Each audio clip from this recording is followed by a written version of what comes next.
Good evening sa lahat. Sana by this time natutulog na kayo kasi maaga pa kayo bukas. Pero sa mga gising pa dyan, lalo yung mga hindi nakapanood sa live natin kanina, sana by this time ready na ang lahat. Relax lang, isipin nyo na lang, exam lang yan. Alam kong kaya nyo, papasa kayo. Sa mga hindi nakapanood kanina, mag-pray tayo. Mag-pray tayo na yung galing sa puso natin, hoping na sana papasa tayo.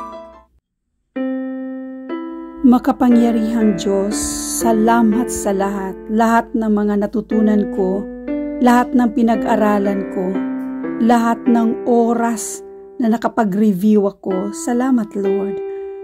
Sa paggabay habang ako ay naghahanda sa isang pasulit, which is bukas na talaga Lord.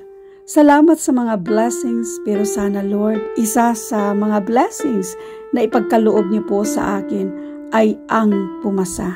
Sana bigyan niyo po ako ng lakas. Huwag sanang kabahan. Tulungan niyo po ako maging kalmado before and during the exam. Sana Lord, maalala ko ang mga dapat kong maalala para makasagot ako ng maayos sa exam. Tulungan niyo po ako na makuha ko agad o maintindihan yung mga tanong para makasagot sana ako ng tama.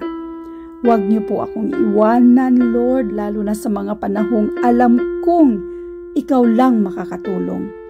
Hindi man ako kasing talino ng iba, pero alam ko kung gaano mo ako kamahal. Alam kong hindi mo ako ipapahamak. Alam kong hindi mo ako iiwan. Alam kong mas maganda pa rin yung mga plano mo sa buhay ko. Mahirap mang intindihin minsan, pero I trust you, Lord. I trust you with all my heart. Lord, makatulog sana ako ng maayos ngayong gabi. Magising sana ako na masaya yung ramdam kong kakayanin ko ito. Lord, sana na ito na yung right time para umasinso, umangat, o ma-promote, ma-regular, makapagtrabaho. Lord, sana papasa ako.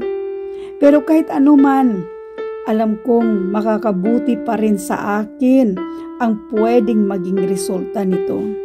I trust you, Lord. Your will be done. Pero Lord, makapasa sana ako. Amen.